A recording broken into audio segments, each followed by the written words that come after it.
It's that time of year again, spring, and with it comes some amazing creatures, some of the coolest creatures on Earth, hummingbirds.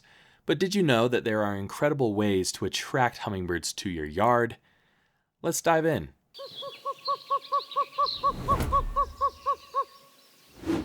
Hummingbirds are absolutely amazing little tiny birds. They're some of the smallest birds on the entire planet, but they still manage to travel incredibly long distances during their migrations, and they come in and they leave at different times of the year.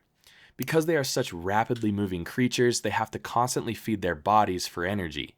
In fact, hummingbirds have to eat every 15 minutes during the day, and they must visit between 1,000 to 2,000 flowers each day. But how can you help these little critters out and invite them into your yards? Here's a few things that you can do to bring hummingbirds straight to you. The first thing on this list is flowers. One of the most obvious steps to attracting hummingbirds is to plant flowers in your yard.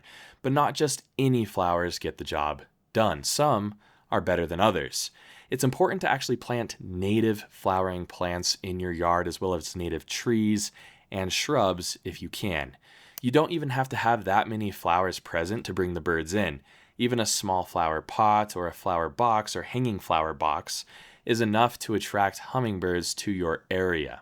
Hummingbirds also really like the color red, so any native flowers with red or orange petals that are tubular in nature as well, with that nectar inside, are great to bring hummingbirds to your area. It's also important to have cycling patches of flowers. Some of these flowers come in at different points of the year, and if you just have flowers for a month or two in the warmer months of the year, and then they die out, you're not going to have hummingbirds the entire summer, or you're not going to maximize your chances of having hummingbirds the entire summer. So make sure you have a cycling patch of flowers that come in at different points during the warmer months of the year. That way you can maximize your chances of bringing in a lot more of these incredibly small and beautiful hummingbird species. The next thing on this list is feeders. Now it's important to fill the feeder using 1 part sugar and 4 parts water. Make sure it's mixed up super well. Some sites say that you have to boil your water. That's not necessarily true. Yes, it helps to dissolve the sugar into the water, but in reality, if you're making sure that you just stir super thoroughly, it is okay to just stir in 1 part sugar, 4 parts water. It's also unnecessary to use any dyes in your water. You see some people dyeing their hummingbird water red. This is not necessary at all. Most hummingbird feeders are going to already have red present on them, and the dye is actually not great for the birds, so just stay away from dyes and just use that 1 part sugar, 4 parts water recipe. It's also important to try to hang your feeders in the shade if possible. Obviously, sugar water is something that can get moldy and ferment really easily.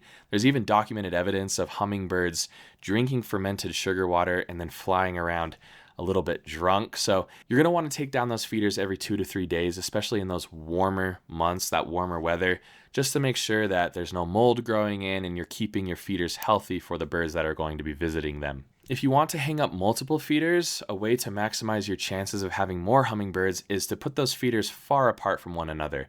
Maybe put them in places that are not visible to each other if you have a larger yard.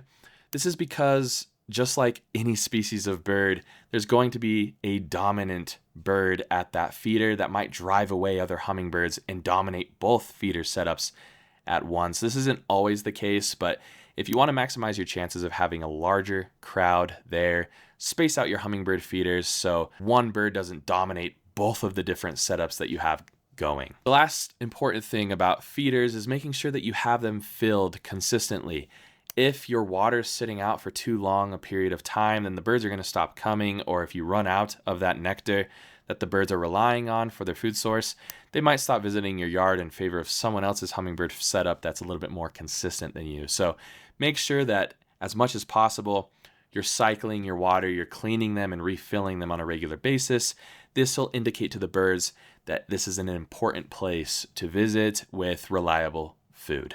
Also, real quick with the feeders as well, shout out to the Bird Feast Smart Bird Feeder.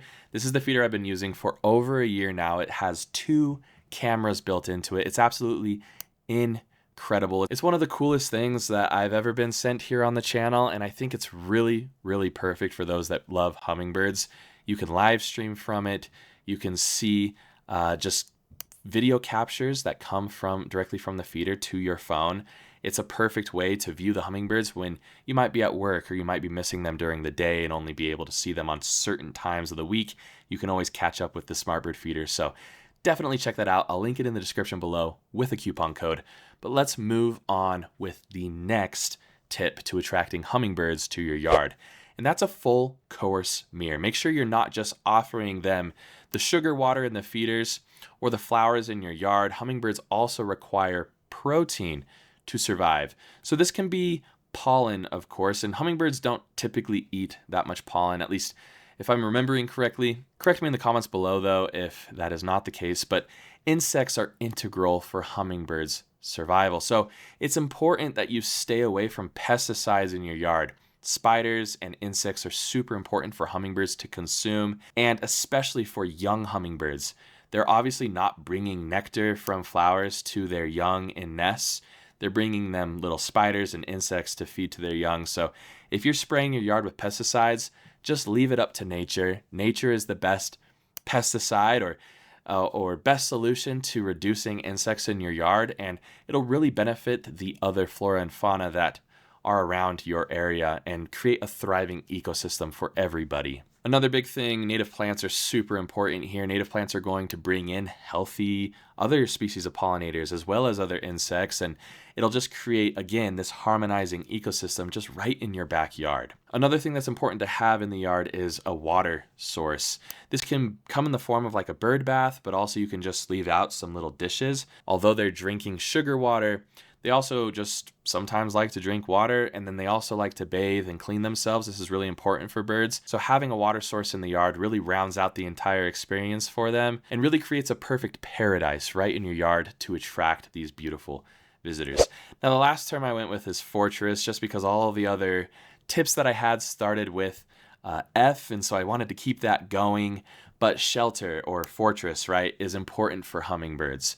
They want to nest, they want places to perch. It's important to have some type of perching area for your hummingbirds up in your yard. This can obviously come in the form of trees or shrubs, and also just having a tree or some type of canopy in your yard is really important because hummingbirds also have nests and they lay eggs and they have to feed their young. So this shelter is another great way to bring hummingbirds into your area. Again, if you're going to plant trees in your yard, native trees are always best to choose from. If you already have established trees in your yard that are non-native, you might want to consider just leaving them there. It's probably more productive. Of course, this is depending on the species that you have some established shelter in your yard. But if you're just starting out or you want to create more areas for hummingbirds and other species to thrive, planting native trees is really important to their well-being. So just to illustrate this point that you can attract hummingbirds to your yard, and that comes in all forms, shapes, and sizes, I want you to take a look at what I did to my balcony. So if you didn't know, I live in a second-story apartment with no personal yard, but I still wanted to make a paradise for hummingbirds. So I went out to my cement-ridden balcony and I put together a plan to make it and transform it into a place where hummingbirds could thrive. So we got a box garden for the balcony, and this was not super expensive actually. We were able to fill it with some soil, some dirt, and then we went to a local greenhouse to purchase some perennial flowers. We then spent time planting the flowers and even picked out a tree for the balcony. Now, our biggest mistake in this is that we did not pick a native species, and I don't even know if the flowers were native to the area as well. If I could do it all over again, that's what we would do. Even on that small little place on your balcony, having some form of native flowers or native shrubs or a native tree is much better than introducing a non-native species to the area. But as you'll see in a minute, despite the flaws, it still worked. So the crown jewel of the balcony setup was, of course, the BirdFeast SmartBird feeder. And then once everything was complete, the hummingbirds started to show up just days later on the setup. And it was amazing to transform a relatively unwild place into a small paradise for a very small bird species to thrive. They visited the entire late summer and fall, and it was incredible to observe them and watch them throughout that time period. So as I mentioned before, if you're interested in getting your own BirdFeast SmartBird feeder, check out the link in my description. You can get 10% off of your purchase if you just use that code down there. And they really are really, really fun to have around. But I would like to hear from you as well. What tips do you have for attracting hummingbirds to your yards? Let me know in the comments below. Make sure to check out Bright-Eyed Birding, where we go out into the wild and we look for birds on a weekly basis on these fun birding vlog adventures. I'd love to see you over there as well. If you'd like to support the channel, links to my merch and my membership program are in the description below. As always, I really appreciate your support. Thank you so much for joining me. I hope to see you all next time on Bright-Eyed Birding Learn.